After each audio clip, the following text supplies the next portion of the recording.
We're live. Hey guys, and welcome back to my channel for a live reaction and player ratings live stream following Chelsea 4, Burnley 0, or rather Burnley 0, Chelsea 4. Sometimes I have a black screen when the timer is done, and then I'm not sure if people can hear me yet or not. Can everybody in the chat please let me know if you can see and hear us fine? Because when I tried to open the stream myself, it said some sort of error. So I just want to know that that's not the case for everybody.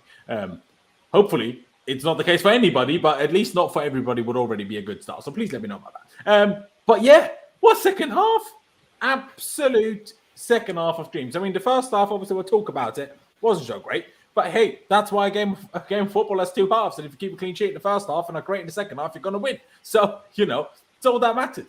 I'm very pleased. I'm very pleased. I mean, Pies tweeted before the game how people are feeling ahead of the game because he's been feeling a bit down since the whole Roman tale was announced, which totally understandable to me. But I replied to him, I'm excited for it because I'm just hoping for a good win, good performance to make me feel better about everything Chelsea. That's exactly what happened. So, Chelsea, thank you very much. That's exactly what I needed. Now I'm in a great mood. Pies, what a voice crack. But Pies, it was in response to your tweet. Have the Chelsea managed to cheer you up as well, or are you still a bit down?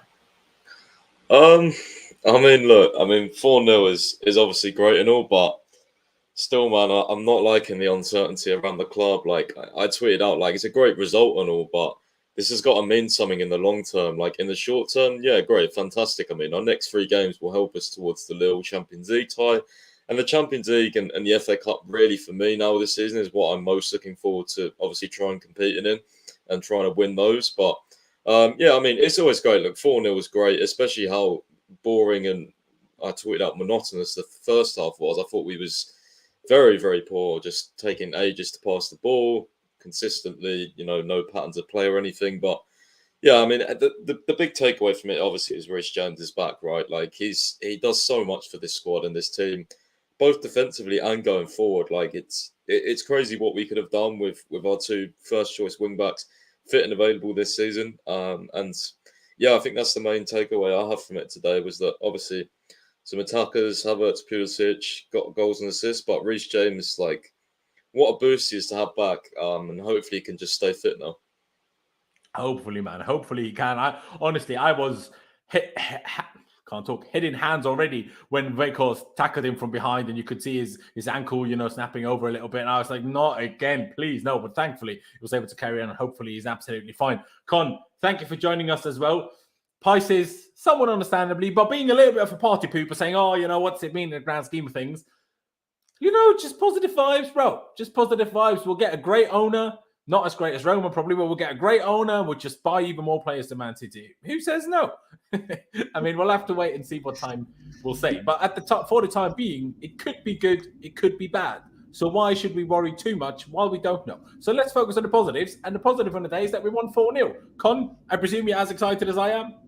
Yes, bro. Burnley, I hate them. I hate Burnley, bro. We stat padded them in the second half, bro. I don't care about the first half. It was crap. Let's call a spade a spade. It was an awful half from us. But second half, different energy, bro. I don't know what Tuchel said to him at half time. But Reece James, what was he doing, bro? What is that from Reece James? In, out, bang, net. Oh my days, bro. This guy is the best right back in world football. I don't care about Trent, bro. Like, tell my man to learn to defend first before he talks to Reece James. I love Reece James, bro. This guy he's so good, bro. I love him. I genuinely love him, bro. And Pulisic as well. It's my guy. I feel like I've been a bit harsh on him recently, right? But when he performs like that, it's why I love him, bro. It's why he's my favourite. This is why I fight all the Yerders who protect all their favourites, and I'm there still protecting Pulisic because he's got quality, bro. We've seen that today. And Kai Havertz, Chelsea's number 9. So when they say he's Chelsea's number 9, not the other guy, him. I'm gassed, bro. The other guy didn't even come on, and we won 4-0. We don't need him, bro. We won 4-0. We don't need him. Sit on the bench, bro. There you go. Although I will say, I did tweet out halfway through the second half, can we just bring Lukaku on just to punch these Burnley players? Because they kept trying to foul us and injure us. I'm like, I've had enough. Bring Lukaku on to do something. But obviously, in the end, they calmed down again because we just didn't give them the ball anymore. We just passed around them for the last 20 minutes, really. But yeah, no, I'm hyped. And I also love it when Con's hyped because it makes me even more hyped. So, here we are. Jester, thank you for joining us. Unfortunately, Clutch is unavailable today, but I had to make sure we still have the American presence that my viewers have gotten used to. So I had to make sure Jester is involved. Nah, I'm joking. But Jester, thank you for coming on. not the greatest first half, but if we just focus on the second half, today was very good. Well, I guess much like I am on this channel, number 2 is sometimes better than number 1. Because the second half was better than the first half, that's for sure. No. That's just because you're always unavailable midweek because of work. Yeah, no, I'm just taking the piss. You know, I'm in a great mood. I decided not to worry about the Roman thing. There's nothing we can do about it. If you trust Roman and if you believe that he is as great as people have been tweeting, then trust him to pick the right person, right? Everybody went mental with the first person that came out, and then the second person. Look, just calm down. It's gonna be a long process. He'll get the right person in. So going from that, and then to have that demonstration in the second half of what we can actually be with the right personnel in the right areas. I think we were one off today, but we'll get into that in the player ratings. But yes, super psyched. Sometimes it's good to smile, and Chelsea let us do that today. It really is good to smile. And Richard, I appreciate the 2 donations, but don't worry, I didn't miss your first donation. I just started for the time being so I could introduce my guests first. Before we highlight it, I do apologize, but I do appreciate it on both occasions. He's basically said the same thing in both super chats here. Do you think Havertz is our number 9 at the moment with Pulisic on the left and Ziyech on the right when healthy? And then obviously the second super chat saying, do you think Pulisic, Havertz, Ziyech are our front 3 when all are healthy? Now, in terms of creative offensive ability, maybe that should be the case. But if we're being totally honest with ourselves, look at the last 14 months of Thomas Tuchel being in charge, 13 months of Thomas Tuchel being in charge. Do you really see Mason Mount not playing regularly? Because I don't. Whether we think he shouldn't, kind of irrelevant, because Thomas Tuchel is the guy that takes the shots, and he will keep starting Mason Mount. But it's actually an interesting question, so I'll put it to all of my guests as well before we get into anything else of the stream. Pice, we all love Mason Mount. I mean, some more than others, but we all love Mason Mount. Is what Richard said here in the super chats the best front 3 that we should be playing, or do you still think Mount keeps his spot in there? No, personally, I mean, if it's in this system, I'd rather play Mount instead of Ziyech, to be honest. But if it's in a 4 at the back, I'd much rather play Ziyech on the wide spot, because I just think he gets more room to operate, more time on the ball as well. I think most will agree with that. But I mean, yeah, Mount hasn't been playing great lately. Today was another example. So, I mean, I don't mind, obviously, Ziyech playing in this formation. He's done it plenty of times, but I personally think he's better in a 4. But yeah, as for the other 2, I mean, you can't really argue at the moment because, I mean, Pulisic is getting the output and Havertz is also getting output, and Havertz is just better for the way we play, right, at the moment than Lukaku. It's a shame, that they don't work up top together. I mean, it's not really looked great when we've tried it. So, I mean, yeah, it's hard to argue that. But I would like to see 4 at the back more, though. I don't always like the 3-4-3. I know we scored 4 goals today, but it didn't really feel like that for me. It felt a bit of a, I don't know, we got the goals quickly, but a lot of it was coming down the sides, and I just think we just play overall better when we play a 4 at the back, to be honest. I think it made it quite hard for us in the first half, playing a 3 at the back. Yeah, I mean, I'm not sure if it's necessarily the system, because when you look at Burnley's recent run, I mean, no idea what they were smoking in the second half. We were great, but they were also really bad, especially on 2 of those goals. I mean, they kept Liverpool to a somewhat fortunate 1-0 win. They beat Spurs. They got draws against United and Arsenal. They're not bad. The first half, as much as it was really annoying to watch and really frustrating and a bit boring, that's the game Burnley give you. And essentially, it was kind of the game I was expecting, if I'm being perfectly honest with you. Yeah, I always want more and want better. But what Burnley really want to do in any game they play against the big team is exactly what happened in the first half, really, other than that they didn't take their own chances. But yeah, you did make a fair point. Obviously, in the back 4, I do prefer Ziyech on the right as well. Also, in the back 4, Mount plays in midfield anyway. So then, it's not really a decision to make between Ziyech and Mount. Con, just quickly, same question to you. Is that the front 3? Also, yes. if you obviously want to specify That's on the front three for me. formation? As of right now, bro, that's the front three for me. I'm just gonna say how it is. Mount's been stinking this season. I can't lie, he has. I don't really want to see him in the front three anymore, Laurenz, man. Like, because he's just not picking up the form. He's just not. I want to see him back in midfield because in the second half, where was Mount majority of the game? He was in midfield and he was doing really well. I don't want him in that front three anymore, bro. And even when CH is playing in the back five, he's not his best, but he still can produce that magical pass. He still has that ridiculous moment, you know? Like, and with Reece James overlapping him, it's going to be massive for him, bro. Because he never had that before. So when he was playing in this back five with no Reece James, he didn't have them overlaps, you know? But now he's going to have them with Reece James. And you're going to see a big difference. And people think he can only, like, excel in a back four. Wait until he's plays in this back five with Reece James. I guarantee you this, where people say, oh, you can't play in the back five, it's going to go away. But for me, as right now, that's my front three. I want to see this so badly, bro. Because two of them are my guys, and then Kai's my king. So there you go. I mean, yeah, no, I completely agree. And also in the second half, like you mentioned, Mount was more of a midfielder. We kind of shifted to a 3-5-2, if you want to call it that, with Mount kind of filling in the midfield. Jorginho, well, obviously give your thoughts if you want, Jester, but to me it was Jorginho as a single six almost, Kante off the right, Mount off the left, and then you had a front two of Kai and Pulisic. Obviously, Mount would dart forward to fill that kind of central gap, but still, that's what it shaped up like, in my opinion. And we looked better. Mount looked better in the second half, and the whole team looked better, essentially. Obviously, it's always, we can't just say, oh, now always play this, because some opponents require different things to play against. Obviously, we'll get into more detail, but in the first half, they just put their two strikers on Kante and Jorginho, and then we just couldn't build attack because we didn't really use the wing-backs enough. Obviously, Saul being out of position, even though I didn't think it was awful. It wasn't amazing either, but I didn't think it was awful. But even Reece James, we didn't really use properly on the right side. The only real situation where he was much involved was his chance at the end of the first half that got blocked kind of off the line almost.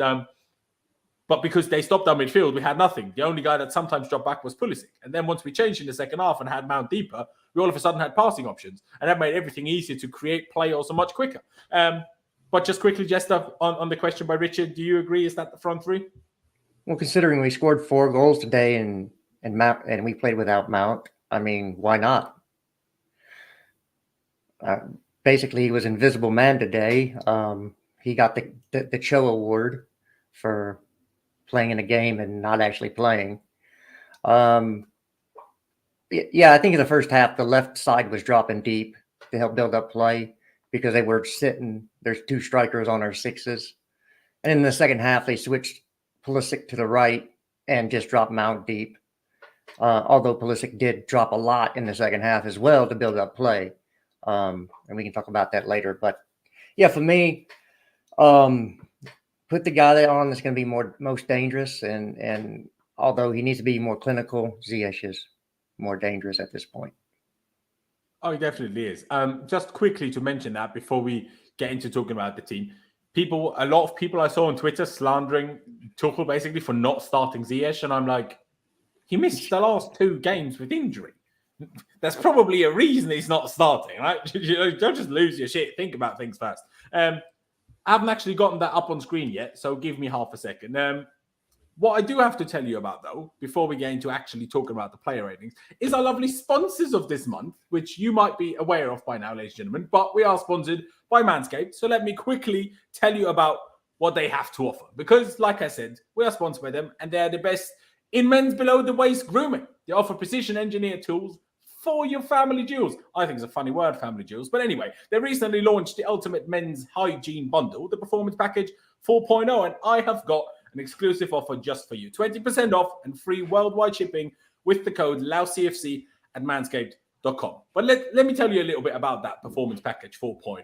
First off, you've got the Lawnmower 4.0, the trimmer of the future, really. Dare I say the greatest ball trimmer of all time, and I'm not lying. They sent me the package, I tried it out, I love it. I'm a big fan. The 4th generation trimmer features a cutting-edge ceramic blade to reduce grooming accidents thanks to their advanced skin-safe technology. It's waterproof. It has a little light at the top to give you like a more precise shave. It's brilliant. It's brilliant. But we're not stopping here. They also include the Weed Whacker nose and ear hair trimmer. Again, like I keep saying, nothing to be ashamed about if there's some hair you need to get rid of. And that helps you do exactly that. And we're still not done. They've got the Crop Preserver Ball Deodorant and the Crop Reviver Ball Toner. trust me when I say this, fellas, your balls will actually thank you. And it just smells good. And to top things off, Manscaped even threw in 2 free gifts to the Performance Package 4.0, the Manscaped boxes and the Shed travel bag. Bring your confident boxes to another level. It's time to take care of yourself. Get 20% off and free shipping with the code LAUSCFC at manscaped.com. That's 20% off with free shipping at manscaped.com and use code LAUSCFC at checkout. Unlock your confidence and always use the right tools for the job with Manscaped. Enough of that. Let's get into actually talking about the team, the players, and what Chelsea managed to pull off today, because that was bloody brilliant. Con, let me get to you. When the team came out, there's one surprise that we had was Saul starting at left wing back. Obviously, Marcos Alonso was out due to the Rona. I'm not sure whether at this point YouTube doesn't care anymore, whether we're allowed to say that word or not, because the rest of the world doesn't seem to care much anymore about the whole thing going on. So I'm not sure if YouTube care. But anyway, let's call it the Rona for the time being. So Alonso is out with that, which is a bit unfortunate because Chilly's out. Alonso is now out for the next week or so. So against Norwich, we'll see somebody different playing there unless we change to a back four. But otherwise, were you happy with the team, Con? I was really happy with the team, bro. I didn't see no Lukaku. I saw Kai up front. I was like, yes. I saw Pulisic. I said, yes. I saw Mason Mount. I was like, lucky to start because you've been poor for the last 2 games. But Fairs, I'll give you the benefit of the doubt. I saw Georgie. You know, every time I see Georgie, bro, I'm a happy guy. I saw Thiago Silva. I was a happy guy. Yeah, I saw it. I was happy, bro. I saw Reece James. I was a very happy guy. You know, so the Saul left wing back, it didn't really bother me. Hope Alonso recovers well, but I don't really want to see him on the football pitch either. So yeah, it wasn't a big miss. There you go. The only thing, I mean, I was in your space, or Twitter space, just before the game, or rather when the team came out, and I did say the only thing that confuses me really now that once we found out that Alonso is out, I guess, was why Kovacic isn't starting. Still think we could have had him on the pitch, but hey, you know, we won 4-0. And Kovacic only came on. So I guess Kovacic got some extra rest. So good, really. But in hindsight, not really much more to add. Just your reaction to when the team initially came out? Yeah, I mean, of course, we didn't know about Alonso. So I don't know when that was all that came out. I don't know if it was this morning or late last night. It certainly wasn't in the press conference. No. I think I only found out when Nathan, so CFC News page, tweeted about it. When the lineup came out, that's only right before the game. So take that aside. I thought the midfield was wrong. I don't think this was a game for Conte or Jorginho. This was because of the way that Burnley was going to sit the two strikers on the 6. Is we needed somebody who could get the ball, make their man miss, and dribble into space to build stuff up. So for me, it should have been Ruben and Kovacic starting. Just because we could build up from Thiago Silva. But yeah, other than that, the front 3 was, you know, I didn't think Ziyech would start because, again, coming off the injuries, you don't want to force him into stuff if you don't have to, because if you get re-injured, then he's out that much longer, so it doesn't make much sense. So I was very happy with the front 3 in that aspect. For me, Kai is our number 9 until he's not anymore. Until he can't do the job, you just run him into the ground at this point, because he makes our offense look a whole lot better than playing with a statue up front. It's like playing with a 100 million pound weight. You know, 100 million pound weight. Quite literally. But hey, you know, we've got some strong players, so maybe one day we'll be able to squat him. Pice, obviously you're a big fan of Kovacic, so that was probably your only frustration of the lineup, or was there anything else that you would have wished for something different from, I guess? Back 4, so at left wing back's pretty dead choice. Wouldn't want Kennedy playing there either, or Alonso. Don't think we needed the back 3. I guess in hindsight it works because we scored 4 goals, but still think the overall game we could have made easier playing a back 4. Would have played Saul. So yeah, I mean Kovacic as well instead of Kante. Kante was rubbish today, in my opinion. I don't think we needed Kante. Against the deep block doesn't make sense, but I think that was the main choices which I disagreed with. Fair. I mean, the whole back 4 thing with Saul. The problem is Saul's last performance was one of the worst performances any player has had for us all season long. So it's somewhat understandable that you don't really want to throw him in next game, in my opinion. And what I like about Saul there, like obviously he got caught once for one of the big chances where Thiago Silva cleared it off the line. And I know he didn't sometimes quite make enough of these forwards runs, but one thing he does give you over Alonso is you give him the ball, you don't have to be worried about him losing it. He will just keep possession. He also did play 2 good crosses, one of which could have been a goal for Reece James in the first half. So I'm not sure what you boys thought of him, but I thought people on Twitter that at least replied to what I was talking about were way too harsh on him. Like, leave the guy alone, man. Just because, do you know what I mean? Especially compared to Alonso. Obviously, Alonso was very good against Liverpool, but, in the grand scheme of things, don't be slating Saul when he's no worse than Alonso usually is. But anyway, why don't we get into the player ratings? As usual, we'll leave the goalkeeper to a little bit later on, but we will still start on the centre-backs. And for once, we will actually start with the right centre-back. Obviously, Chalobah coming back from that, nearly getting his poor balls chopped off by, Naby Keita in the League Cup final, missing in the Luton game and coming back in.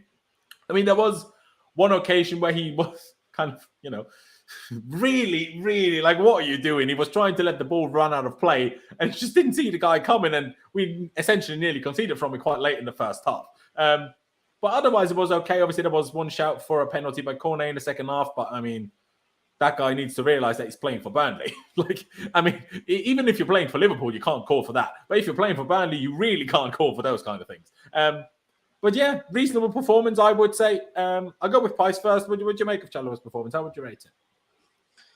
A bit above average. I'll go with 6.5. I don't think he was amazing, but I think he was a bit above average rating. One time I think he went for, I can't remember, I think he went for the ball and he just got beat really easy down the left-hand side in the first half.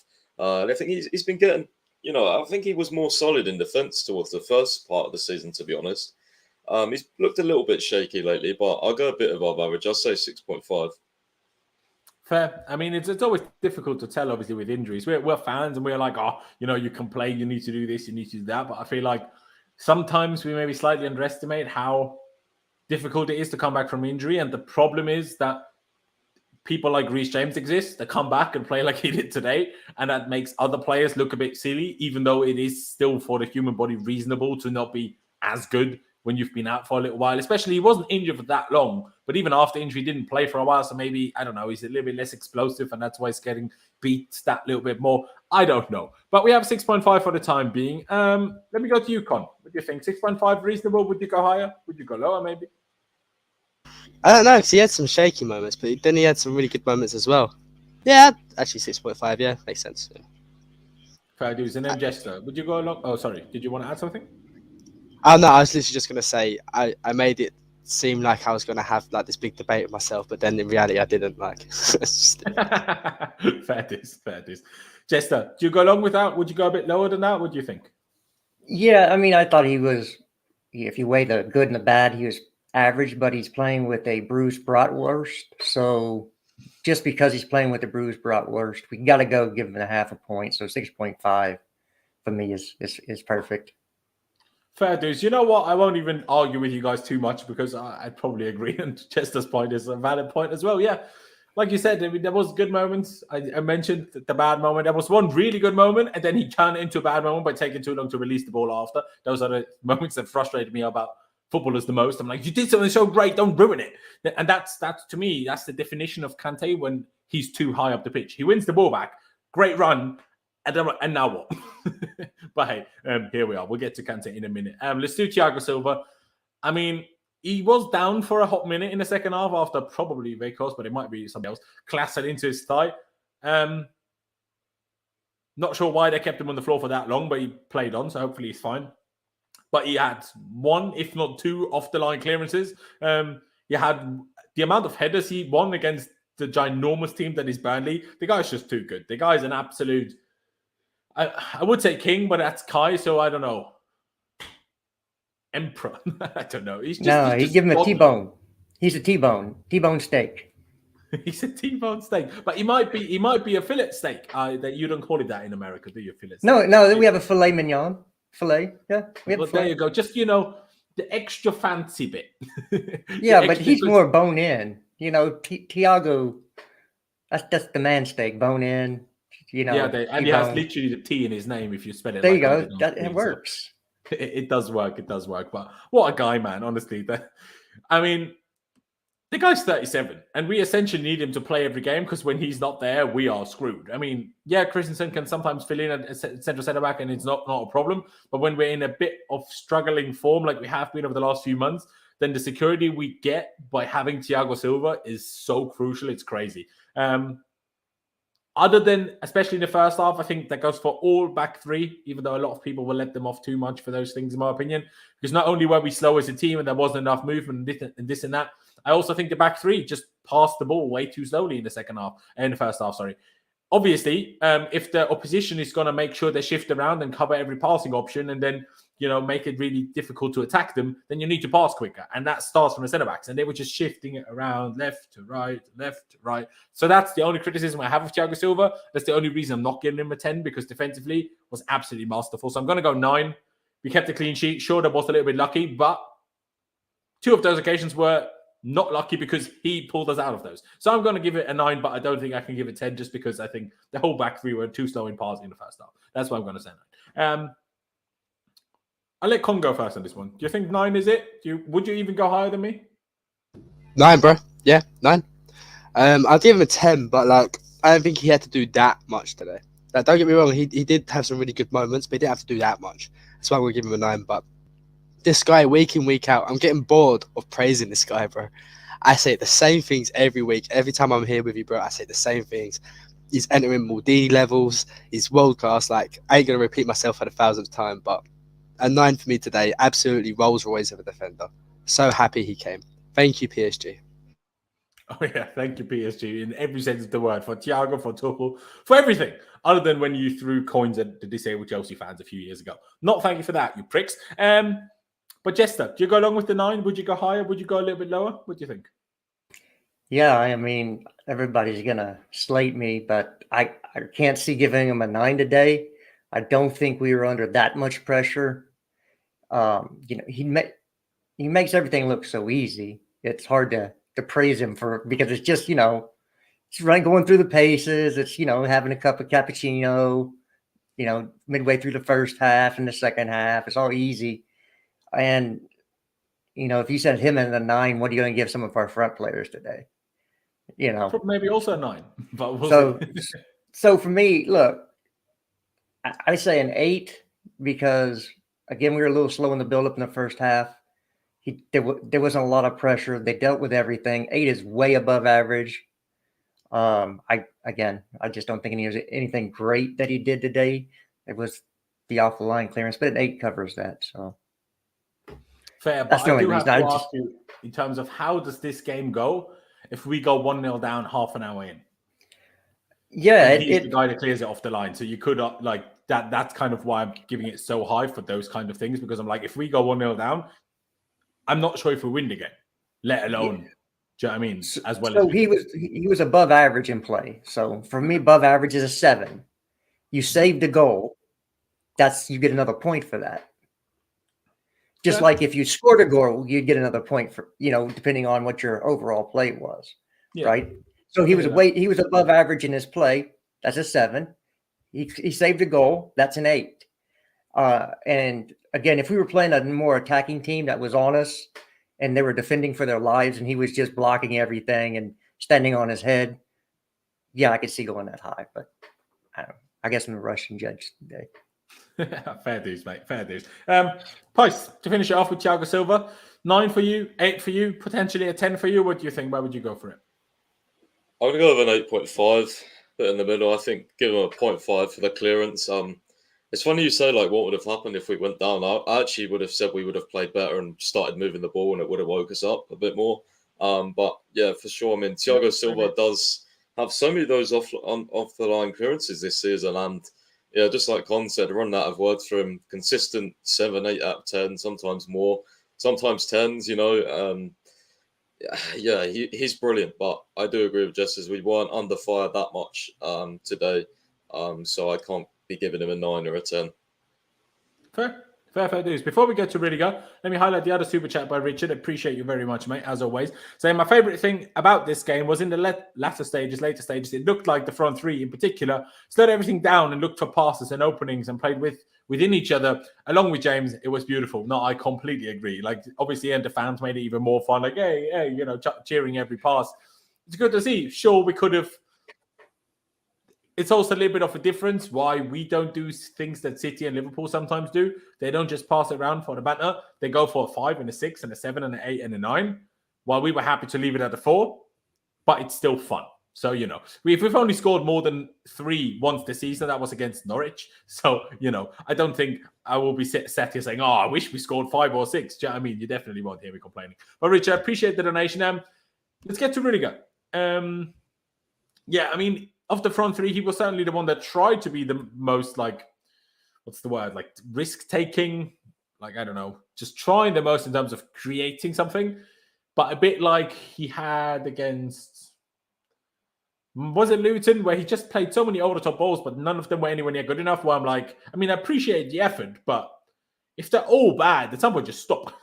And that's a little bit what I felt today at some point. Second half, obviously, everything was different. So most of the criticism I talk about for any player really highlights mostly the first half, because in the second half, I was pretty happy with all of them, if I'm being perfectly honest. But yeah, not quite as good as Thiago Silva, but still better than Chalobah, I would say. So I'm going to give him, from the basis of the points we've given so far, I'll say 7.5. That's what I'll go with. Price, what do you think? Yeah, you're probably correct. I mean, as well, because in the first half, he was actually he was one of our main sources of someone trying to create, which is quite embarrassing when it's a centre-back and not one of your midfielders or attackers. But yeah, he had a couple of, I think he had one decent shot as well. I'm still waiting for him to score that screamer, man. It's coming this season, I'm telling you. I'm not sure if it is anymore after Palace was saved. Nah, bro, it's coming. It's coming one day. It's like when Kovacic, it's coming one day. He's scoring an absolute screamer. Trust me. But yeah, 7 or 7.5. I'll go with 7.5. I do think he defended quite well in the times that he had to. Didn't get beat as much as Chalobah, as far as I can remember. Yeah, do I think he was a full point better than Chalobah?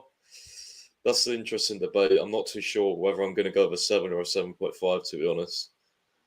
No, I will go 7.5 because I think potentially bumping Chalobah up to a 7.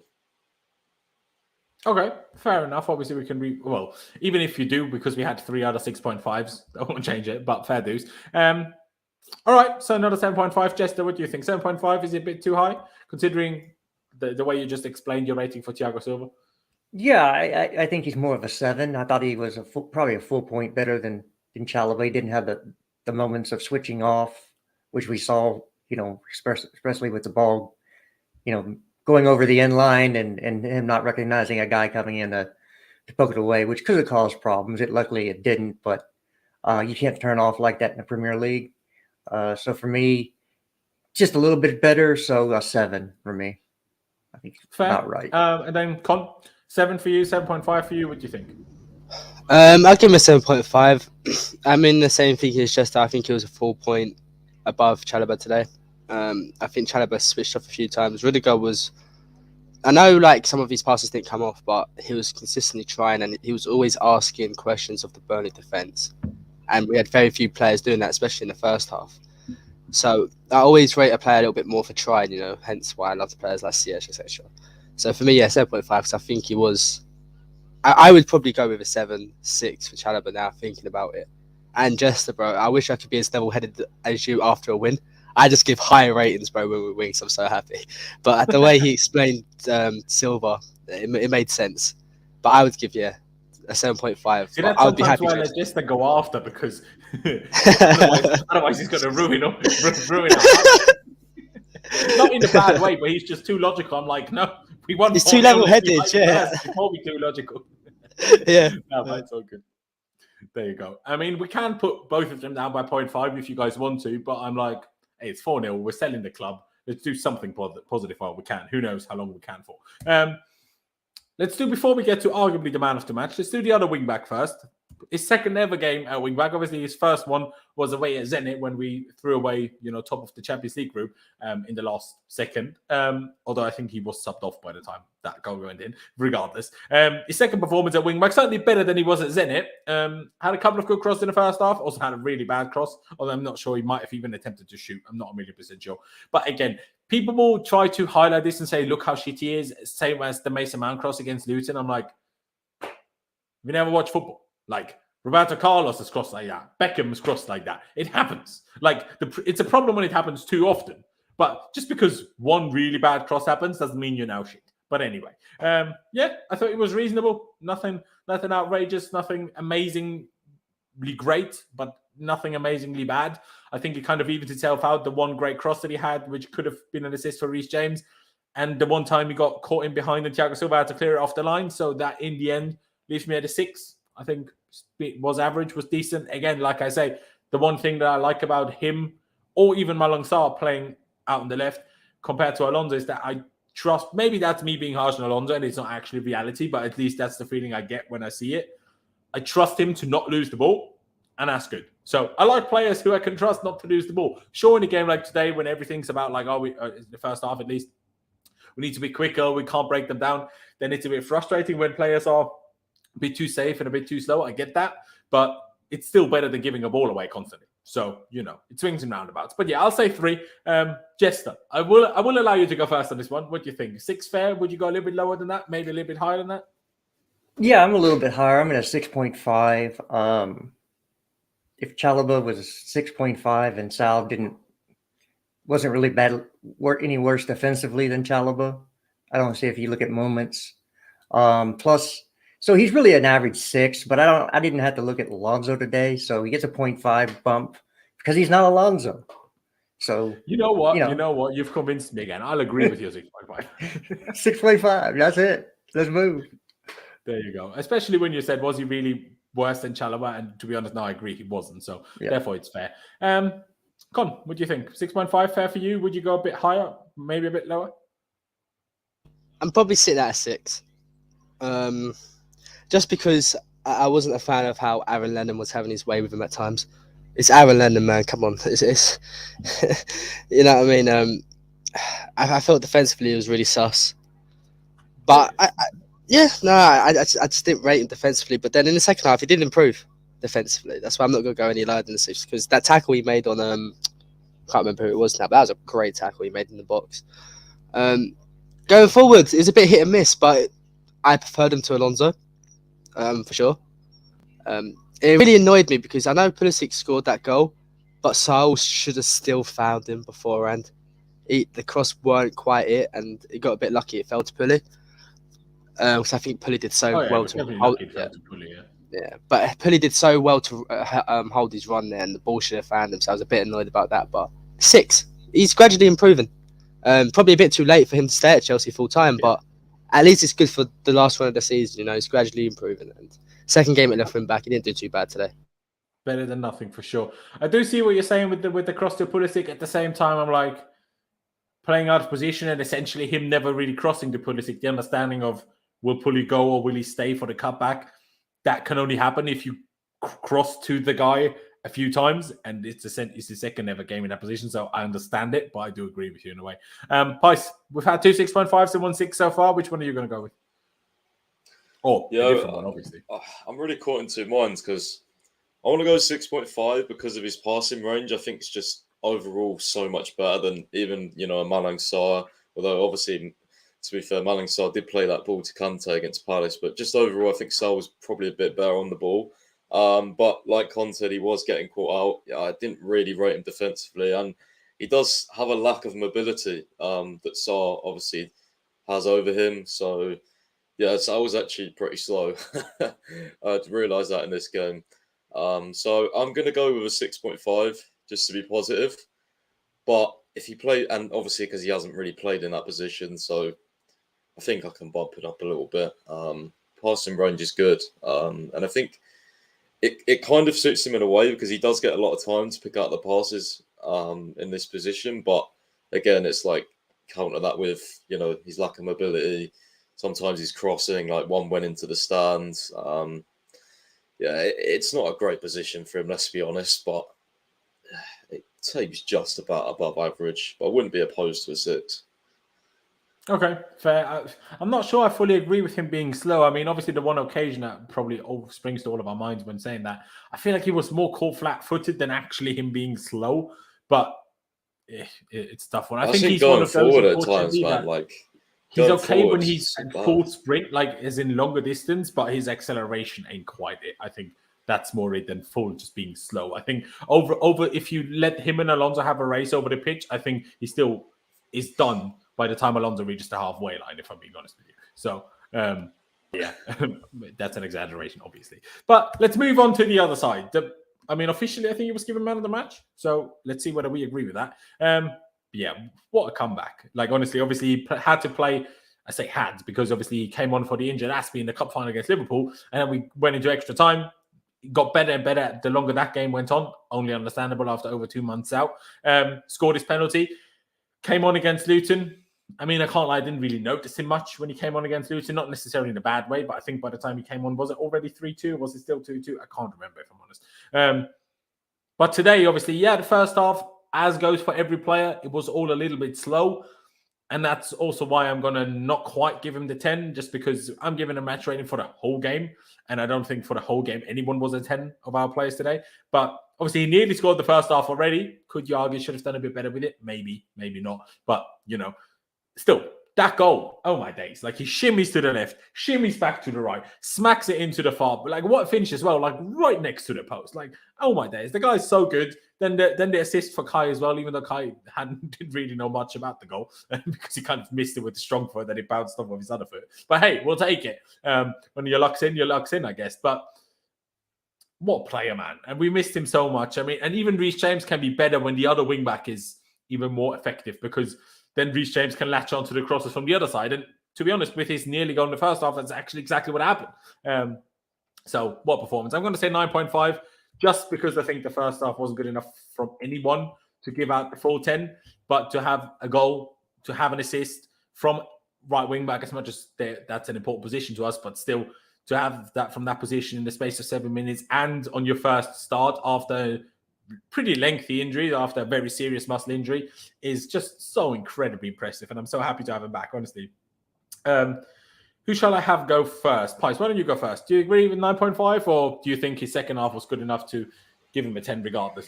I guess he didn't even play the full second half either, to be honest. Yeah, it's very hard. I want to give him a 10, but again, I mean, I can't be hypocritical. I mean, Burnley are not the greatest going forward. They didn't really threaten down the sides that Reece James was. I know you could say, obviously, that's because of Reece James himself. They targeted Saul, but I don't know. I think for a 10, you need the absolute complete performance, like big defensive moments, big attacking moments in the wing back. So, yeah, I'm going to have to go 9.5, but he was amazing. Great goal.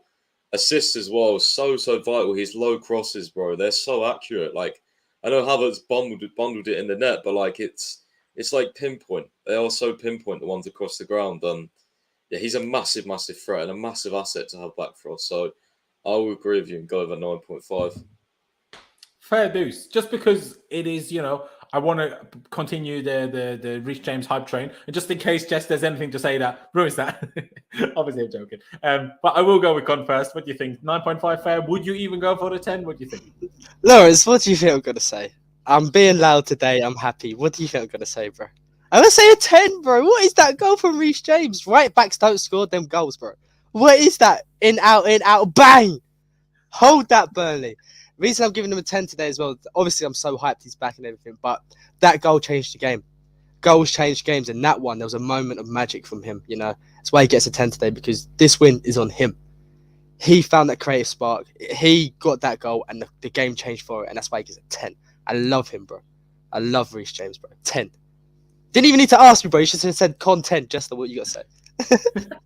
Maybe I should have done, bro. But to be fair, you make a fair point, like in terms of that he did change the game quite drastically. It killed Burnley a bit. It gave us confidence and just a boost. So you're not wrong. You're absolutely not wrong. Jester, I presume you're not going to say 10, but what are you going to say? No, I see. Again, if I'm looking at it as an entire game is one thing, but it's really a game of two halves. In the second half, he was a 10. In the first half, he was about a 6.5. Because he was barely above average. So for me, if you put a 10 and a 6.5 together, you divide by 2, you get 8.25. Since we don't do 2.25, I say 8.5. Fair.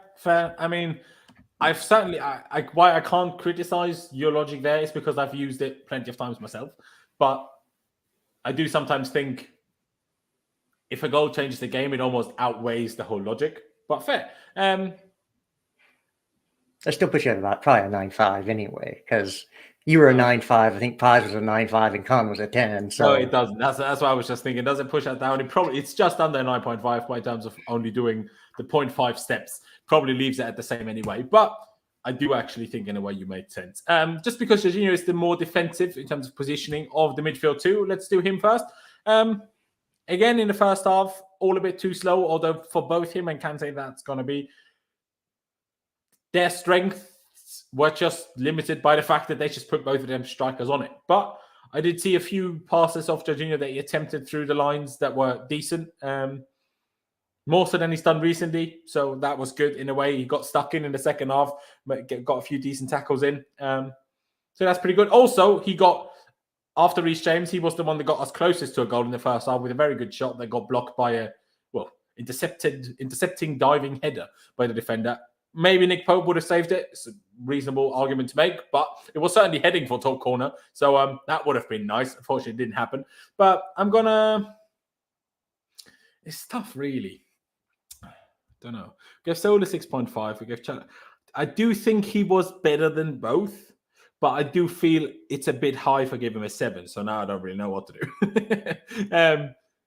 So I have to say 7 because I think it was better than Saul and Chalobah, but it wasn't by much. I could also say 6.5 if that's what people are going to go with. I might be swayed to agree with that. I held you to go last, Chester, for the last one. Do you think I've gone overboard for Jorginho with the 7, or what did you make of it? Yeah, I gave Jorginho a 6. Okay. I think it was flat out average. I think the starting 2 were flat out average today. Yeah, there were some good passes, but I did notice them for large swaths of the game.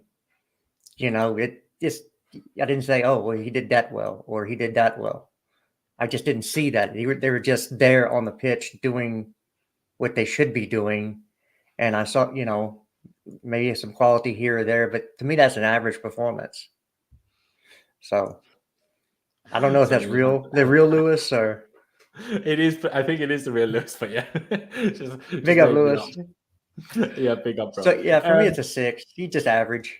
Just fair dues. All right, puts us to a 6.5 for the time being. Let's see what the other boys think. Pice, you more on Jester's side of this coin, or mine, or in the middle? Yeah, I agree with Justice, to be honest. I think he was pretty average. I don't think he's been great lately, to be honest with you. I think he's regressed a little bit.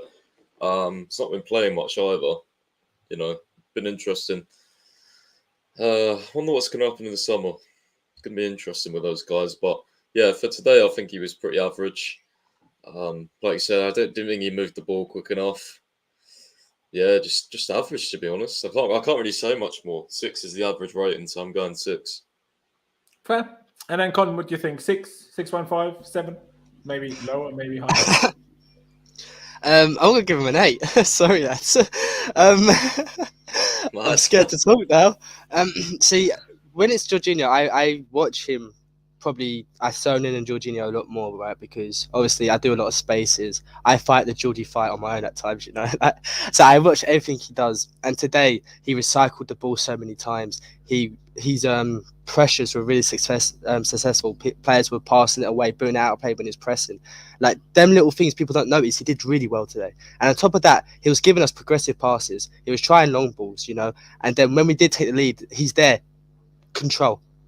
So for me, he did his job and more today. So if he does his job perfectly for me, that's at least a 6 or a 7.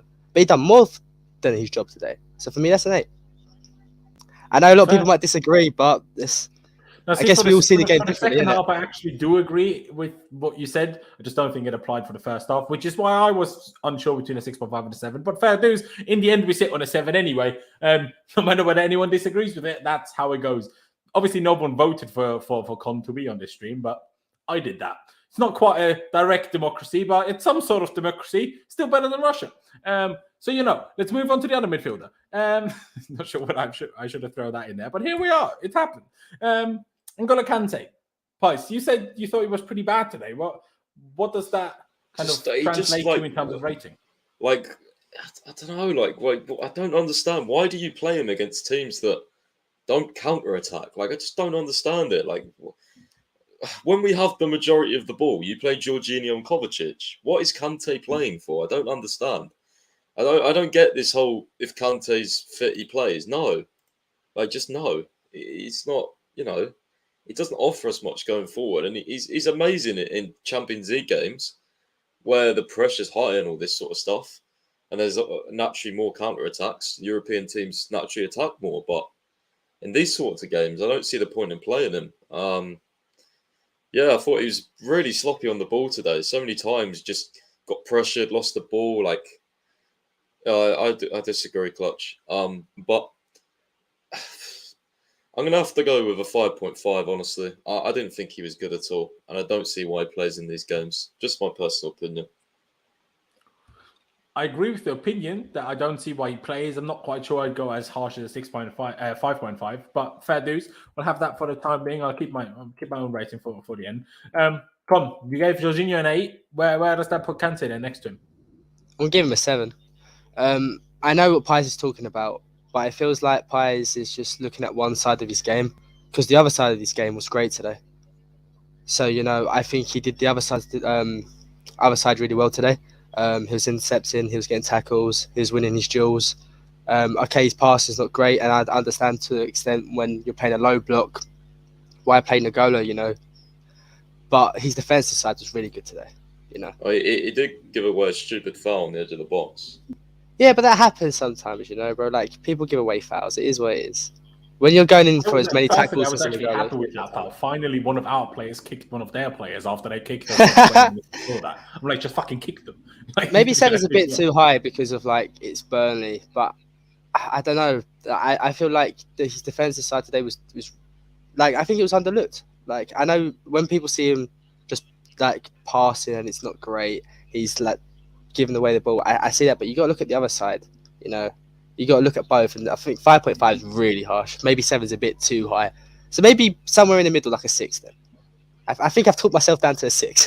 Because I think he did these defensive side good. You went the full point down. Because I think somewhere between the middle is fair, because I think a 7 was a bit too high and a 5.5 is a bit too low. So I think a 6 is a bit more fairer, because his other side was decent today. Fair enough.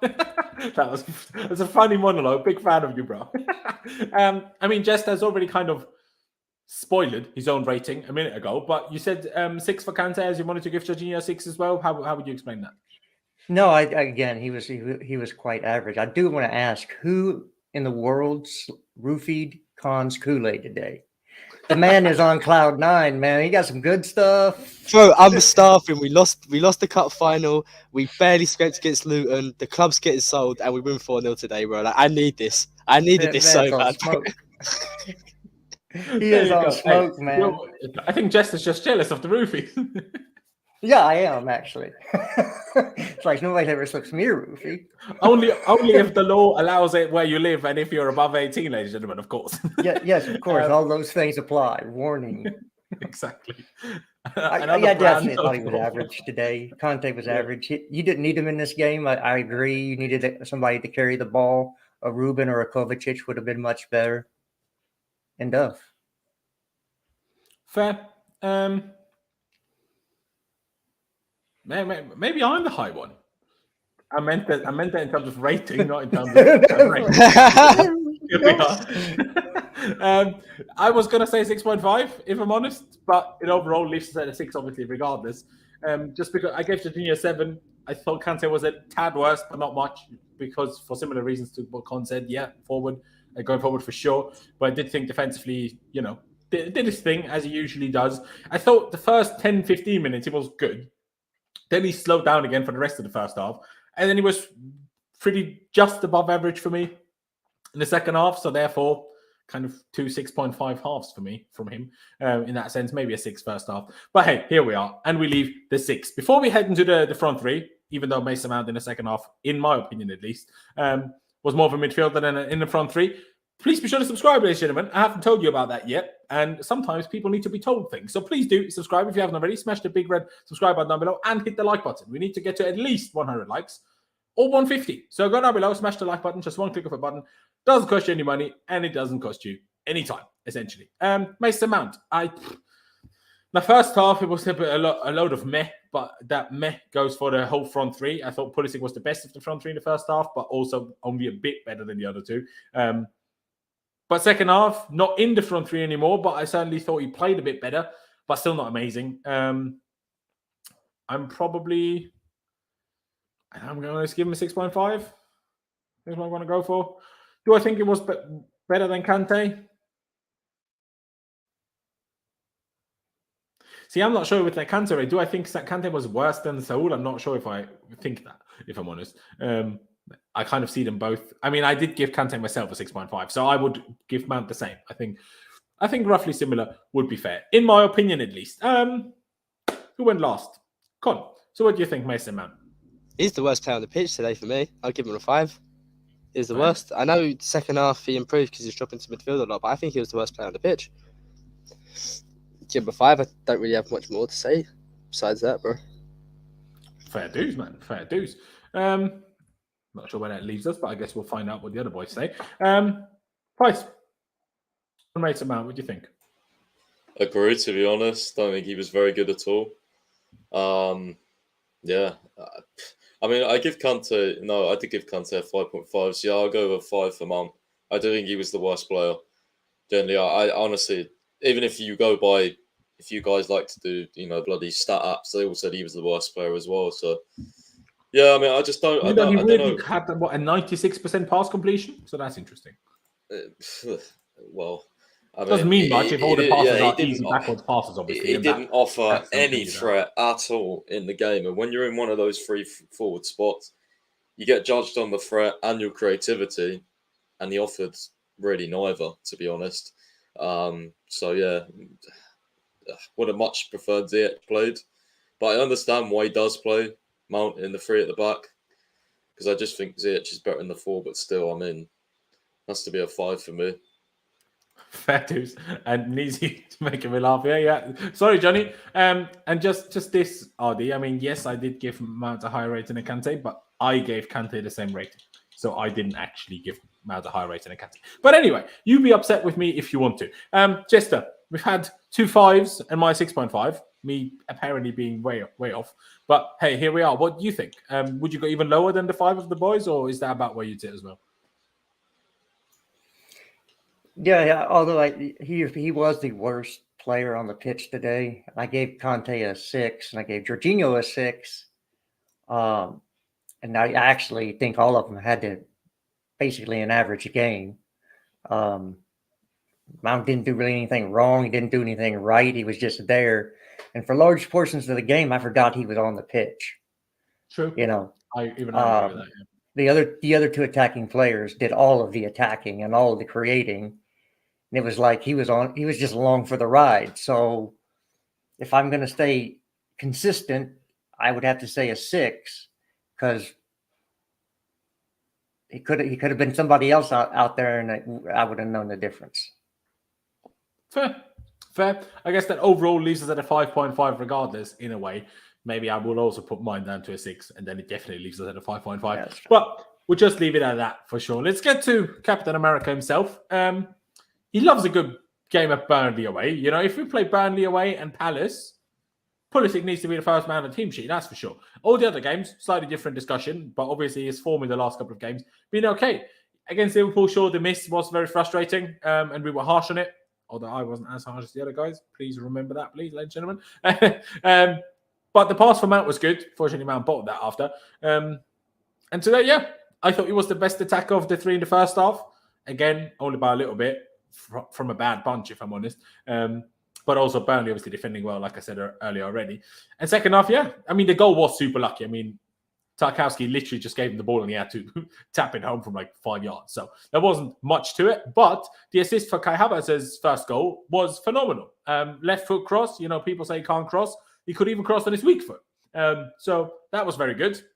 One other thing I really like about Pulisic, I mean, he does go down a bit easily sometimes, but what I really do like about him, even like when he's genuinely fouled and maybe a little bit hurt, unless he's genuinely, properly, badly hurt, the guy will get up. Even if it hurts a little bit, he will get up and make sure he runs after at least to provide a body to drag a player. Like, he's not a guy to just sit on the floor and cry about and just call at the ref and say foul. Do you know what I mean? Like I like that. I read that about him.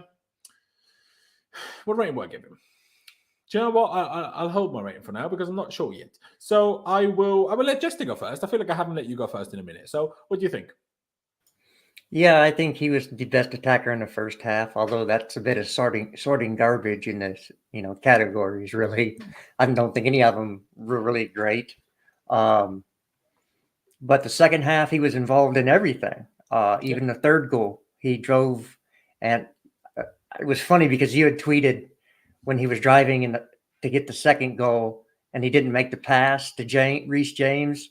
And I know that was what your tweet was about, but his pass to Kai Havertz came so closely after that it was like, okay, well, you're forgiven now for not making that one through pass because you just hit a worldie with your left foot.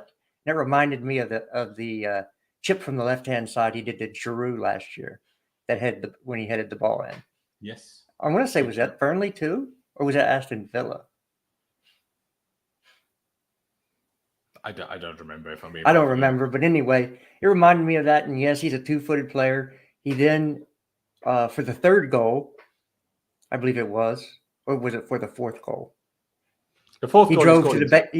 He drove to the byline or the touch line, whatever you want to call it, and again, thought he over dribbled, and then he picked out Conte running on, and he just put the ball right at his feet so he could make the pass.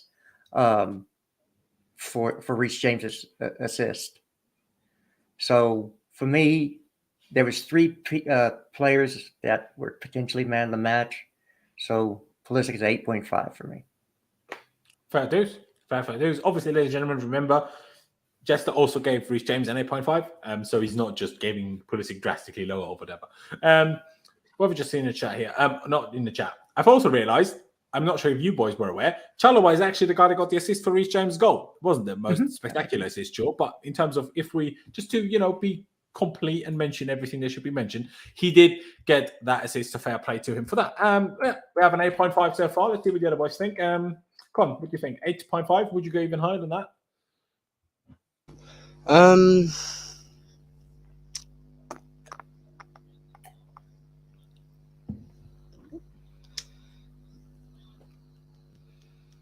I'd give him an 8. I don't think he was as good as Thiago Silva today in terms of overall performance, but he was still really good. Yeah, that was a cracking assist. Pulisic don't have a weak foot, by the way. Like this guy is fantastic. I love him. I genuinely love him. I'm trying to be level-headed. No, I'll give him 8.5. Why am I downplaying Pulisic rating for? What's wrong with me? I have been taking some sort of. What's wrong with you? Yeah, no, 8.5, of course. Why am I downplaying it? Yeah, this guy did his team today, bro. Like, and if you carry on playing him, like, he's getting more game time in the right positions. You're starting to see Pulisic get back to that form again, man. And that's what we need, because he's, in my eyes, the wingers we have, it's probably our best, So, 8.5 for Pulisic today. Fair dues. Then let me go to you, Pice. 8.5 so far. Would you go along with that? Would you go with something different? No, I have to agree. I was going to go with an 8.5. I think first half letting down, maybe touching a 9 a little bit, even a 9.5, because, the assist was really good. And obviously he got his goal. It was a tap-in, but still got a goal in a good position. So those are always good things. Yeah, I think he was overall pretty decent. I think an 8.5 is fair for him. I agree with the other guys, really. Fair dues. And one thing I wish, all these stats-based apps, whether it's SofaScore, FOTMO, whichever app, I wish, and I know it's obviously a more difficult one to track than the other thing. I wish we saw stats and it was more easily to come by, distance covered, because I feel like Pulisic ran his bloody arse off today. There was a moment in the first half he won the ball back. Sure, he gave it away again after, but then he was steaming after everyone trying to win the ball back, and I rate it. I really, really do rate him for it. Someone in the chat said a minute ago, has he lost a lot of pace? I do agree with that. Unfortunately, he doesn't look as fast as he did in, for example, Project Restart times. But hopefully that will come again. Maybe it won't. Maybe it will. I hope it will. But I guess we'll have to wait. And just obviously mentioned it there, my tweet during the game when we was obviously breaking on the counter-attack 2-0 at the time. and he had Reece James to his right and could potentially have set up a second goal with Reece James. Just because, see, if it was Kante to his right, I would have understood Pulisic's decision making in that situation. But because we all know Reece James is arguably the best shot in the entire team, why would you not give Reece James the ball there? Although I will also say I think Reece James came a bit too narrow and should have stayed a bit wider. But Reece probably wanted the ball earlier to shoot, and the wider he stays, the more force he's into a cross.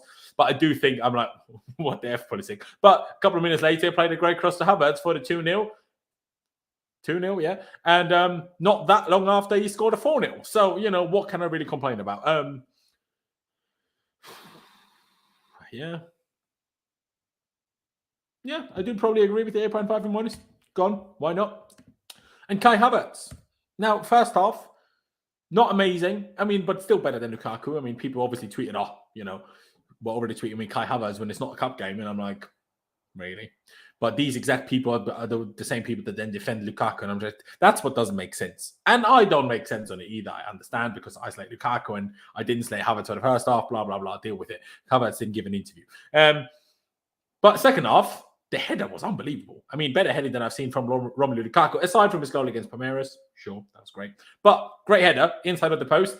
For the whole celebration, I was like, are we sure this isn't offside?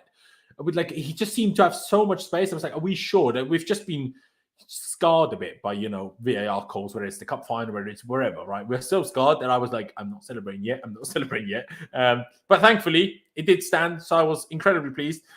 Great header. The second goal, like I said earlier already, obviously Reece James assist, but he tried to tap it in with his right foot, but missed it. But thankfully, it hit his left foot behind his right foot, and it bounced in anyway. So, you know, that's why you don't have your feet apart in random directions as a footballer. You need to make sure that if you miss it with your one foot, you still hit it with the other foot, I guess. So, you know, still a little bit of praise in what is a funny moment. But hey, he got his 2 goals. I mean, Pice was calling for it on Twitter, not in a bad way, but fully factual, that he needs to step it up in the Premier League. I mean, Kai Havertz said in an interview recently that he's unhappy with his statistics in the Premier League and that he wants to do better there as well. Hey, I'm pretty sure that's the first Premier League game that he's played since that interview. So, you know, stepped up. Can't really argue with that. For simplicity's sake, because he got 2 goals, but in the first half it was maybe a tad worse, I'm just going to give him an 8.5 like we did for Pulisic. Maybe you boys will disagree, but I think it's reasonable. I'm just very happy with the both of them. Reece James, well, I'm happy with pretty much the entire team, but if those 3 in particular, obviously, was just fantastic. You know, you bloody love to see it. Maybe you could even go 9 because he scored 2 goals.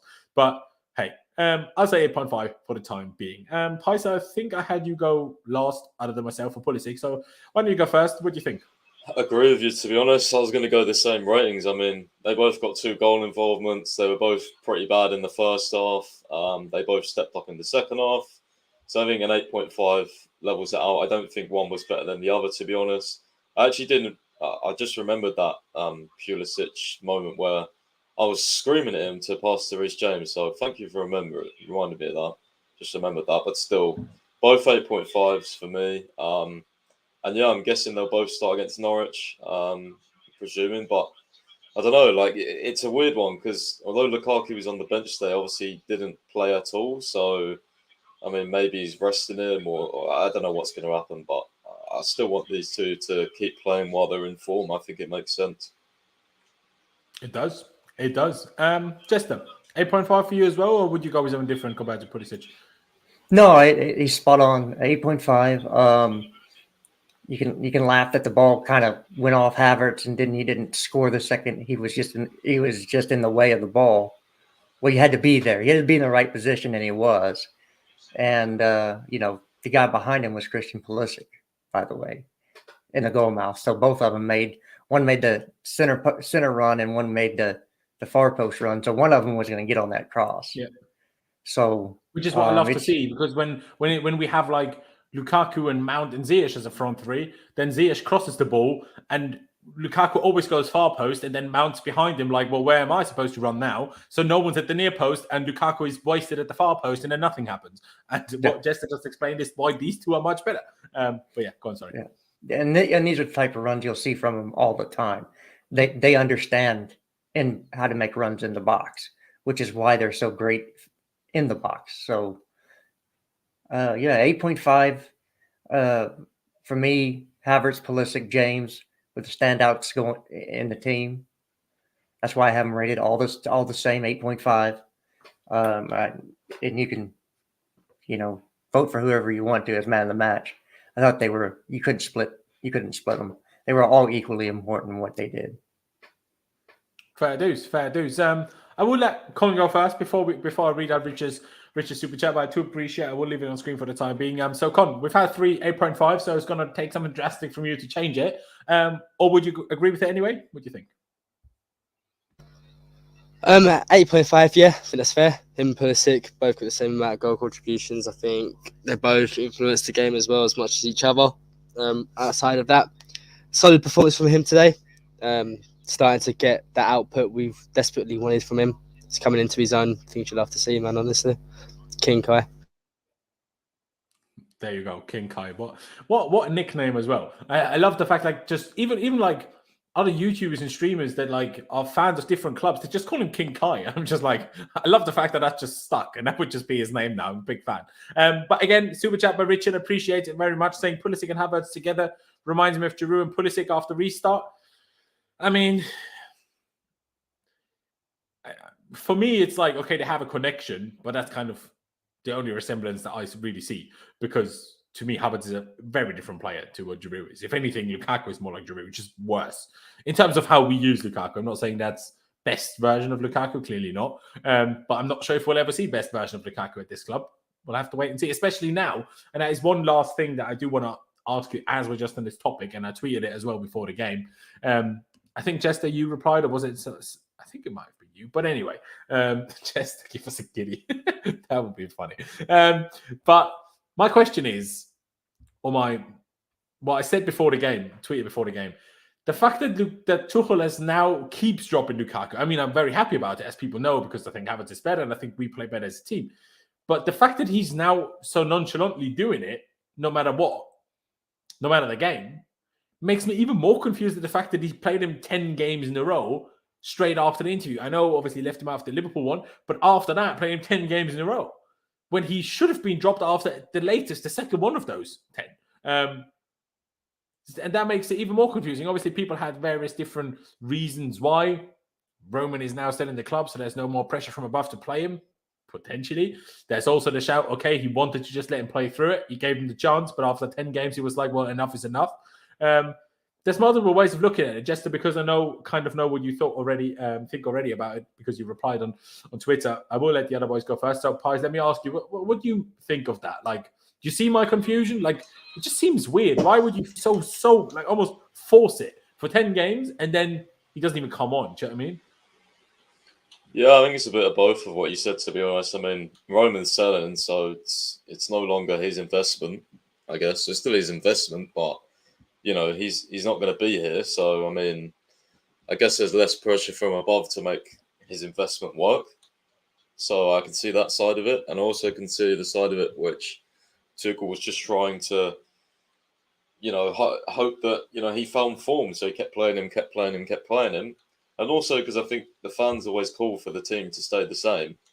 And then as soon as it, doesn't play well, people say, oh, I need it changed. So I think Tuchel was trying to stick with something for a bit. Whether that was the right thing to do or not, I don't know. Probably not. But, we'll see. But I do think there's an element of, obviously, this is Roman's investment at the end of the day. So, and of course, there's the logical side of it, which you don't have to go into all the details, like the Roman situation, which is just that we play better with Havertz up top on his own. So, what do you do? Fact, why did it take so long for Tuchel to realise that?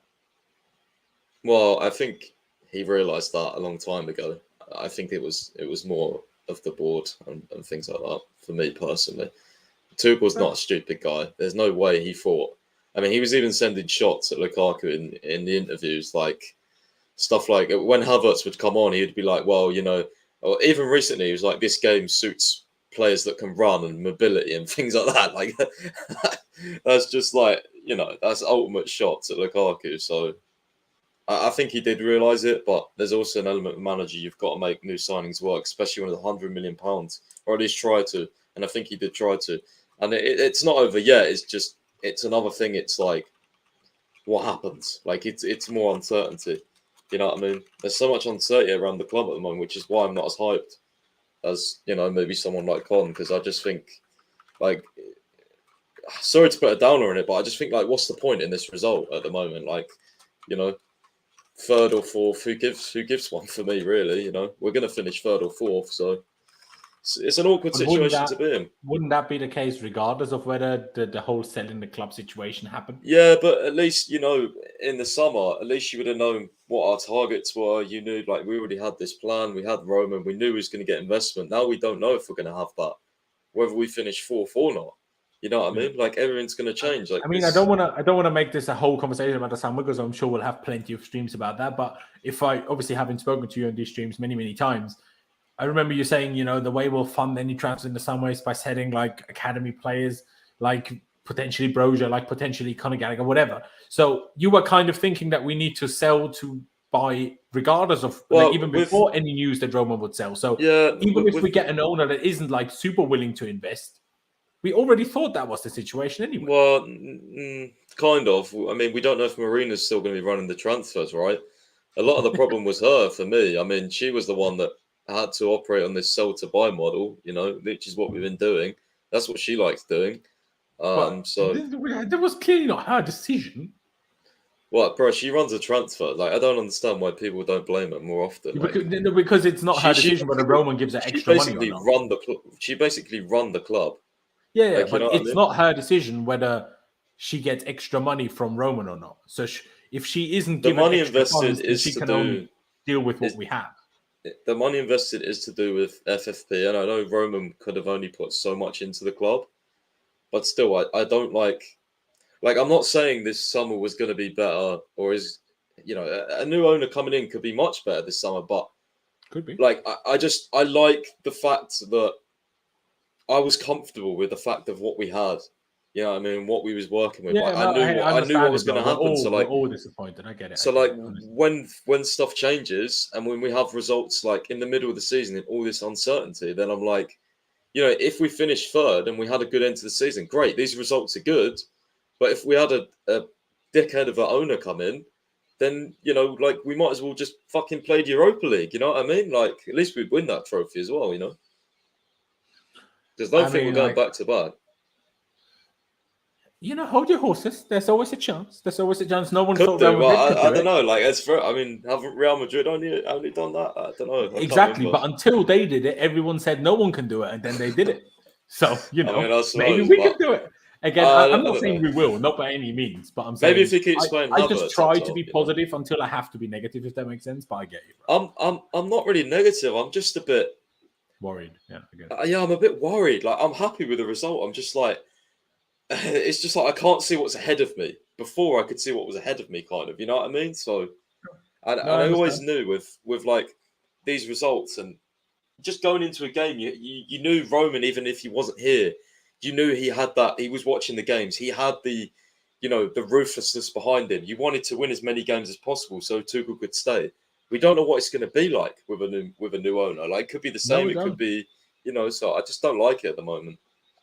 That's fair. That's fair. I think the uncertainty is a bit of a problem for all of us. But for the time being, like Tuchel says in his interviews, we can't control that at the moment anyway. So we just need to try to do the best that we can. And today, we actually did very well. So that's what I'm going to be happy about. Even though we got a bit sidetracked there from the original question. Let me go back to the original question. How do you see that, the fact that, you know, Lukaku started 10 in a row, all of a sudden he was dropped and now can't seem to get on the pitch again? I mean, sure, it's because Kai is playing super well, so that it makes total sense. But like I replied to Jester when he basically said that along those lines on Twitter, I was like, I agree with that. But that's only because Kai wasn't given the chance earlier. Had Kai been given the chance earlier into that 10-game run by Lukaku, we would have already been here sooner. Maybe would have already played better sooner and got better results. Who knows? But what would you really make of that situation? Do you think it's a case of now that Roman's selling, there's no pressure from above? Or do you think it's just he's kind of, you know, you've had enough chances now, that's it? I think the main reason for me personally was Lukaku was not performing, and then Kai came in and made himself undroppable. I think that's the way I see it. Obviously, there's certain pressures from above when you spend 100 million on the player. They want to see that player do well.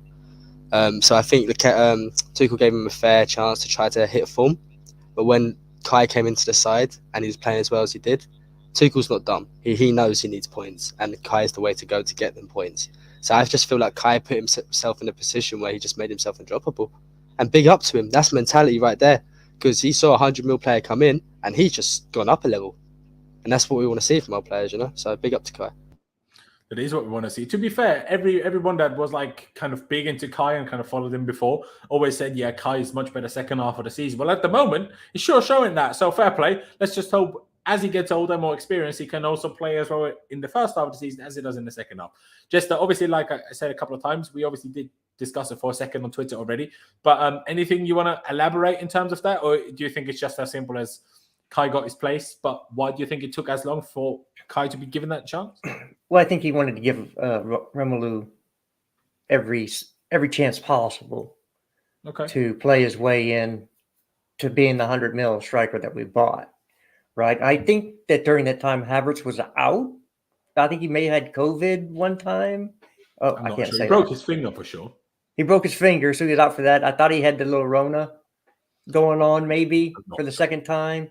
So I don't think he was fully fit. And I think it was just, you know what? Tuchel said, this is what I want to do more anyway. This is what Havertz's role is in the team. And he just maybe rolled the dice one game and said, let me put these guys out. Lukaku's been stinking it up. I have a reason. He said something else that was stupid. Let me get Havertz out there. And Havertz just taking the ball and ran with it. He said, hey, it's my ball now, Lukaku. You had your chance. You ain't getting it back until, I fumble it. There you go. I do agree. Let's actually finish off the subs and all the other sixes. ratings.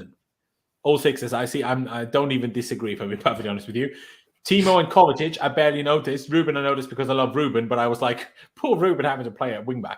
Obviously, the first two subs, they came on together in Kova and Ruben. Obviously, Reece James being a little bit rested, and because Callum Hudson-Odoi has been playing through pain, apparently, with an Achilles injury. Not the same Achilles injury, obviously, that a few years ago, but a different one. Apparently, it's gotten a bit worse now, and it's being looked at again, essentially. So that's why he wasn't on the bench, and Tuchel decided not to put Pulisic at wing-back, but Ruben instead. See, I know Clutch always says I'd rather not see Pulisic at all than a wing-back. I'm different with Ruben. I'd rather see Ruben a wing-back than not at all, especially when we're 4-0 up and I'm not having to worry that he's going to cost us the result, really. So with that said, yeah, we can give him a 6. We can give him an NA. It can all apply for all of them. He played one lovely switch ball to Saul or somebody else, Mount, potentially. I can't remember. Fortunately, it didn't quite come to anything. But shortly after that, I think we actually scored the 4-0, did we not? Or was it before? Anyway, he played one lovely ball anyway. That's what I remember. Oh, no, we scored the 4-0 before Ruben even ever came on. Regardless, he played one nice switch ball on the counter-attack. It came off nothing, but that's not his fault. But yeah, 6, reasonable. Obviously, Justice agreed already. Pice, do you agree? Sorry, yeah, I mean, like you said, unfortunately, you had to play a wing-back. If that was, we wasn't 3-0 up, I'd be like, Tuchel, what the hell are you doing? But fair enough. I mean, yeah.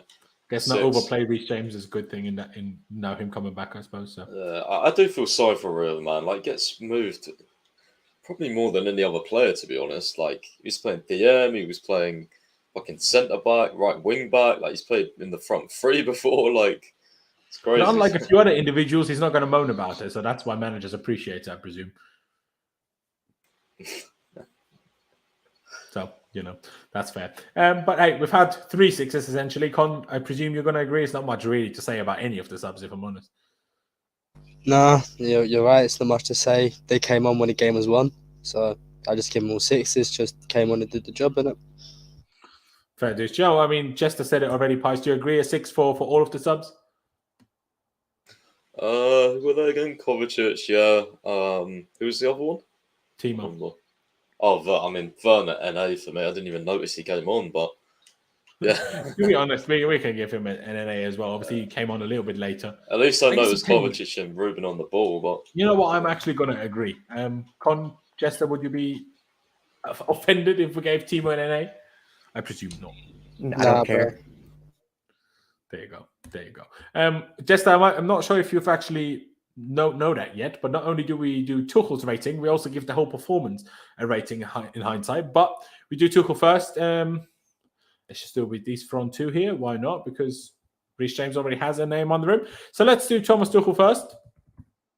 Picked a good team today. Was, again, the amount of, not even just injuries, but players missing we have throughout the season is actually insane. Obviously now, Alonso with the Rona, Callum with another small injury.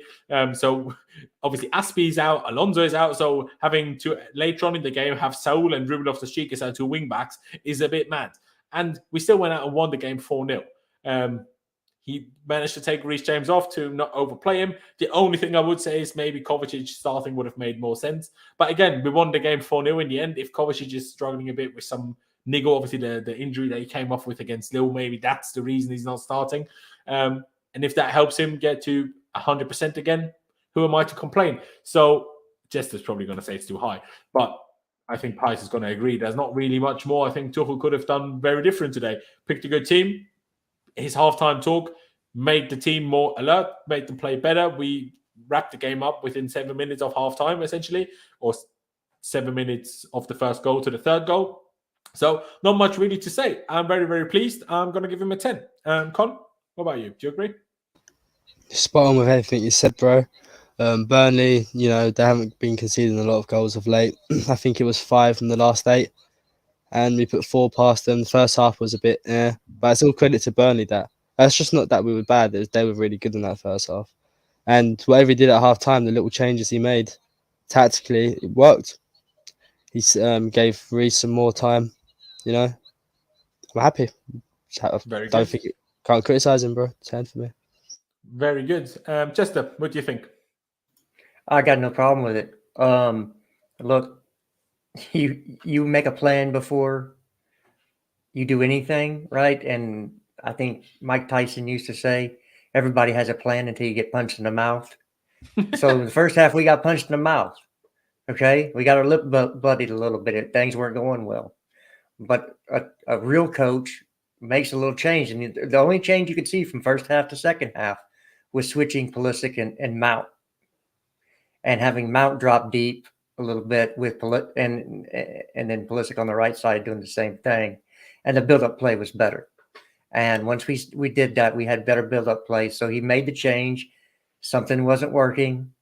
And a good manager will come out and make that little change that makes it all work. 4 goals later, we're happy.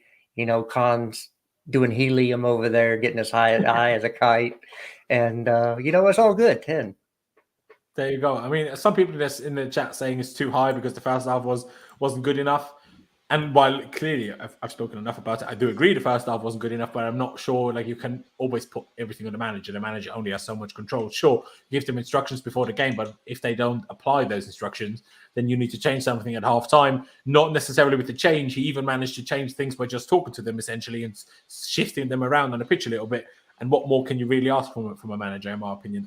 Pice, do you agree with the 10 as well? No. 9.5, just because I didn't like the lineup and I don't like the system we played. But other than that, it would have been a 10. But I know I'm going to get outvoted anyway. But 9.5, it's 2 or 3 selections. I find it I didn't interesting agree the whole formation debate because we didn't need a 3 at the back against well. Burnley, bro. There's no way we should have played that today. I agree, but we played the game could back have been 4 done in the against first Palace, half. and look at how shit we were. But Palace are miles better than Burnley. That's not. Are they? They're not. Yeah, they they're just not even. drew 1-1 last week. Under Vieira, they're not even comparable to Dice. Yeah, but they drew 1-1 last week. Yeah, I know, but it's how they play against us, bro. I don't think we should have played a 3 at the back today. I just don't. I didn't see the need for it. Yeah, and I know. Yes, we have. No, I disagree, bro. Because when they defend, they go into a 5-3-2. So we wanted to match that today. But we needed more attackers on the pitch because of their. That's why I disagree, because the problem wasn't the lack of attackers. The problem was that we couldn't get the ball past their press. Well, they dropped an extra midfielder in there, so. That was Kovacic was the issue today, him not starting, and the fact he didn't start just suggests he wasn't fully fit, in my opinion, anyway. Hope so.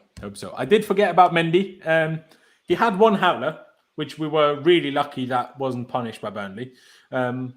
Made a couple of good punching saves from corners, because obviously defending set pieces against Burnley is always difficult. So with the howler, but also good moments all put together.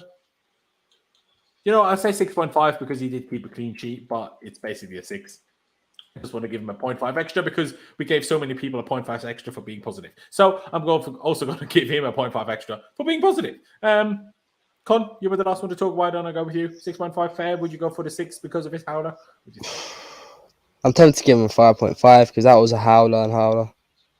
That was True. really bad. That could have really screwed us. I'll give him a 6. Could have been positive, but that punch was sus, Mendy, man. It was. That's fair. Pice? Yeah, I'll go with a 6. Because, I mean, definitely would have been lower if it actually led to a goal, but it didn't. It nearly did, but it didn't. So, yeah, 6. Fair. And then Jester? I'm going to agree with the 6.5. 6 for the performance, 0.5 for that beautiful orange kit. It's fine when your goalkeeper looks like a road cone. Maybe we can have it. He can let Lukaku borrow it, so he can look like a road cone up front. There you go. Put him I'm in not sure if orange. people are actually aware, but there is actually scientific reasoning why goalkeepers wear bright colored shirts because It scares people. attracts. Apparently it's supposed to attract the eye of the attacker, and it therefore is more likely for the attacker to shoot at the goalkeeper than around him because it's kind of like that big thing that pops up in your eyesight because it's so bright. Whether it's orange, whether it's green, like that's why I always find it weird when our goalkeeper plays in the light blue because it might have been just the opposite. Sure, in Light blue comparison or to gray? fields. I mean, sorry? The other goalkeeper kit. It's gray, isn't it? It's green, no, but we've also not this season necessarily, but we've had light blue goalkeeper kits as well. Remember in the Courtois days, there was a lot of light blue. So like sometimes goalkeeper kits are also white blue, and we have sometimes we play the goalies in white. I'm not sure if that was this season or last season. So that's when I don't understand it because I've read that about the scientific thing. But hey, here we are. Because Jester gave the 0.5 for the shirt, I'm going to keep it at the 6 and not put it to the chat because, we've already been here for a hot minute. Let's finish this off with the performance rating, where we actually, less for Tuchel, even though the chat slightly disagreed, where we properly include the first half into it. The second half, I don't really think you can disagree much with the 10. You can't really play a better half than scoring 4 goals and not conceding one. While in the first half, we at least didn't concede one, but we also didn't score one and only got close like 1.5 times in a way. So overall, I'm probably going to give the first half, I don't know, a 6 and the second half a 10, putting me at an 8. So that's what I'm going to go with. Jester, why don't you go first? 8 fair for you by that logic, or did you think the first half was worse than the 6?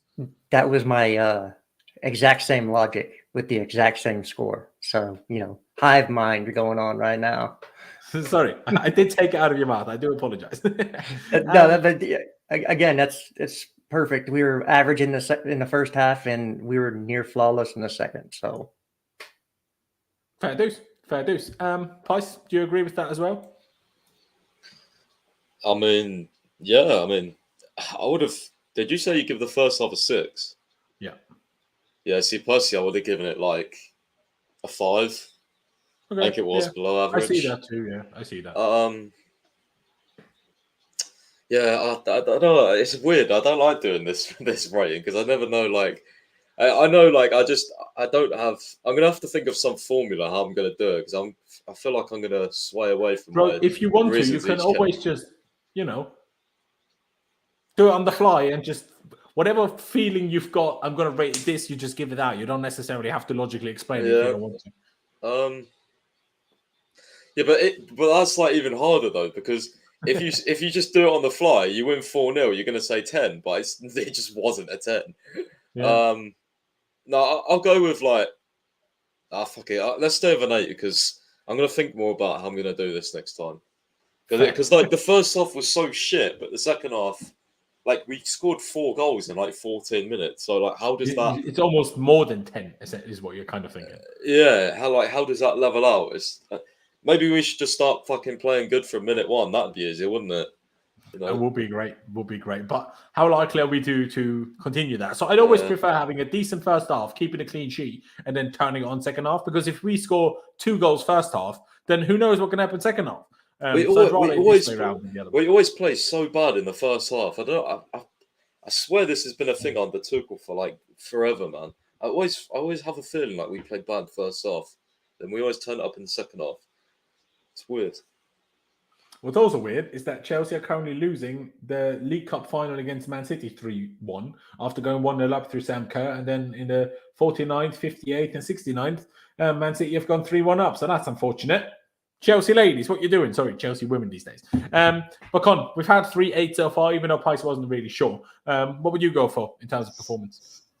Yeah, the same. I don't think we was great in the first half, but credit to Burnley, I thought that was really good. So I'd give probably a 5 or a 6, and the second half 10. Put 4 past a team and a half. That's a 10 for that half. You know, I don't care even if we had 10% possession. So for me, at 8 as well. Fair dues. One last thing that I'm not going to get into in detail, but I'm just going to call it out, or read it out rather, because it's something that somebody sent to me, and maybe we'll discuss it in the preview ahead of Norwich if I still think that's a valid thing to discuss. So someone sent me and basically said, I have a question. This is way out of the blue, but it popped in my head. Did you ever think that Roman Abramovich announced he was selling Chelsea to prevent sanctions, draw out the process, and ultimately keep the club when the noise dies down? The UK government is already struggling to present a case for sanctions, and he will know that. What if that's his position? Even if they could sanction him, the UK wouldn't, because the club is for sale. It wouldn't make any sense. Just a wild thought that popped in my head while watching this boring game. Obviously, saying that in the first half. Again, I'm not going to go into too much detail. All I replied to him was, I can't say that it's factually not true. So it could be true. And I, in a way, hope it is true, kind of. But I find it very unlikely. But yeah, we might actually talk about it in the preview ahead of Norwich, because how much is there to talk about unless we have new injuries? But yeah, ladies and gentlemen, I think we're going to leave it at that. 1 hour 78, 37. See that? Why have the English and German language both? Why have we come up with this thing that where we say the number that's second first? That makes no sense. At least the French make sense in that sense, even if they don't make sense in a lot of other things. But here we are. Ladies and gentlemen, I appreciate every single one of you that has tuned in today. Do check out all of my 3 lovely guests on Twitter. Of course, check out Pice's website as well, Chelsea365. Links are all down in the description below. Big shout out to all of them. Appreciate every single one of you that has, of course, tuned in today. Subscribe if you haven't already. We're on the road to 15,000 subscribers, as you might be aware, because it keeps going on about it. But hey, here we are. So the more of you that subscribe, the quicker we get there, the less I go on about it. So if it annoys you, be sure to subscribe and smash the like button as well. Let's see how many we can get on your way out. If you haven't done it yet, please click that like button. It doesn't cost you any money, barely cost you any time. But yeah, we're going to leave it at that. Thank you guys for watching. Up to Chelsea, upwards and onwards, and we'll see you next time.